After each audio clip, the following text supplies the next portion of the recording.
For context, I am still a teenager and not a full-grown responsible adult. So this started when my parents had to go for some work at PM, and as usual I wasn't gonna accompany them, so I was left home alone. Their work got done and they decided to hit up my uncle who lived down miles ahead. In spite of knowing this, my dumb self thought to take support of a pillow on my head and lay in a sleeping position while watching a football game. Eventually the game got boring and I started to fall asleep. My parents usually don't take keys with them as I am responsible. I fell asleep. Fast forward, I wake to the door getting knocked aggressively, or should I say very aggressively. I check my phone and there's missed calls by my parents, and when I open the door there's my pissed mom who calls my dad because he couldn't keep up and had to go get in the car. Now it turns out I am not going to be home alone from now, and also the cause of a broken doorbell. TLDR, op fell asleep while parents weren't home for hours, which resulted in pissed parents and a broken doorbell. A couple of years ago, my oldest daughter Yo at the time stubbed her toe badly. She doesn't have a bad or disobedient bone in her body, the sweetest kid you'll ever meet. As she was grimacing in pain, I told her that shouting a bad word after stubbing your toe was scientifically proven to make it hurt less. She was reluctant to do it in case she got in trouble, but I let her know it was okay and she wouldn't get in trouble for it. Say the worst word you know. Eventually she gritted her teeth and said, "God damn it." And we both laughed. Little did I know her little sister Yo at the time, the infamous rebellious ND born, was listening in. Flash forward to last night. Daughter now is getting ready for bed and all I hear is fuck fuck.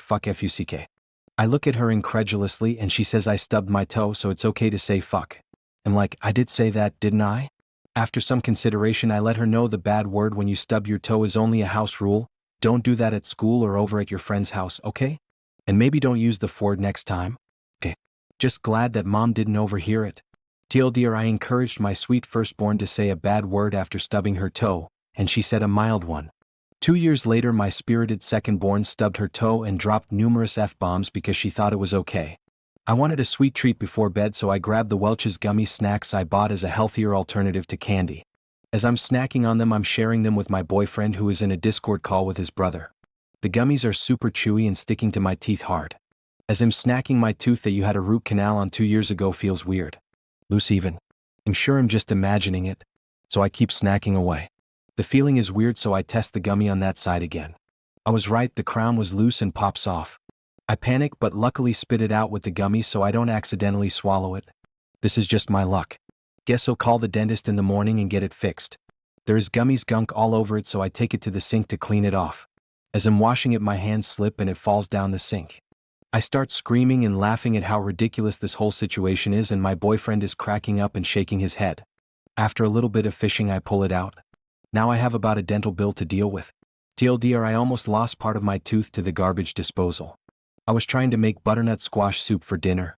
All was going well, the soup was smelling and tasting amazing until the last step. I had to blend the soup until smooth, but the recipe I was following didn't say anything about letting it cool before blending. I put a few scoops in my blender and let it blend until smooth. I went to remove the cap from blender and before I knew it, there was boiling hot soup all over my hands, arms and torso. It felt someone threw a fireball at me and my kitchen looked as if Garfield had exploded in my kitchen from eating too much lasagna. Apparently steam and blenders don't mix and I had to learn that the hard way. TLDR. I put boiling hot butternut squash soup in a blender. It exploded, burned the hell out of me and made my kitchen look like a Garfield murder scene. MF and share an apartment with my roommate M. He's always been chill about me borrowing his car for quick errands as long as I fill up the tank. Yesterday I needed to pick up groceries in a hurry, so I grabbed his keys and drove to the store. On the way back I was juggling my phone and a coffee cup while trying to find my parking spot. I misjudged a turn, clipped a mailbox and spun the car into a light pole. The front bumper and headlight are smashed and there's mailbox pieces strewn across the sidewalk. I called my roommate and confessed everything. He's furious that I wrecked his car and angry I didn't call him first. He says he'll have to pay for all repairs and replace the mailbox. I feel terrible for the stress and cost I've put on him. TLDR, I borrowed my roommate's car without warning, lost control pulling into my spot, smashed into a mailbox and light pole, and now I'm on the hook for repair bills and a new mailbox. I have few meetings scheduled today and one of the meeting was later changed to Zoom meeting. My colleague was supposed to do a bit of presentation. Halfway through, his computer keeps lagging and exited the sharing screen on its own a couple of times. Our boss seems impatient and expressed his agitation. So, I decided to help my colleague and lend him my laptop. I was already in the Zoom call but I was in another room. Instead of double checking his slides on my laptop first, he went straight to the browser. He opens up my browser and cotton panties ads shouting on the screen. I was so embarrassed and he got embarrassed. Yes, I was looking at lingerie last night before I went to bed. Luckily it was not on the other tab. It was black lacy lingerie with tiny little bow I'm getting myself for my birthday. Now, no one has reported me to HR regarding this. I don't know if I'm in trouble. TLDR, please make sure double check yourself before being kind to other people. PS, there was also few tabs on the browser of job applications. At a coworker's wedding, I had the very smart idea of setting my ringtone to the Jurassic Park Trek's roar. You know, for the lols. Only I forgot to put my phone on silent. Mid-ceremony. Vows are being read. It's quiet. Intimate. Beautiful. Then every head whips around. The flower girl cries. Grandma nearly hits the floor. The officiant drops the little vow book. It echoes like a death scream through the venue. I scramble to kill the noise while mouthing "I'm so sorry" to the newlyweds. I swear the bride looked ready to throw her bouquet at my skull. My phone is now forever on vibrate, and I will die before I attend another wedding without triple checking it. TLDR, forgot to silence my phone at a wedding, Trex roared during the vows and I became that guy.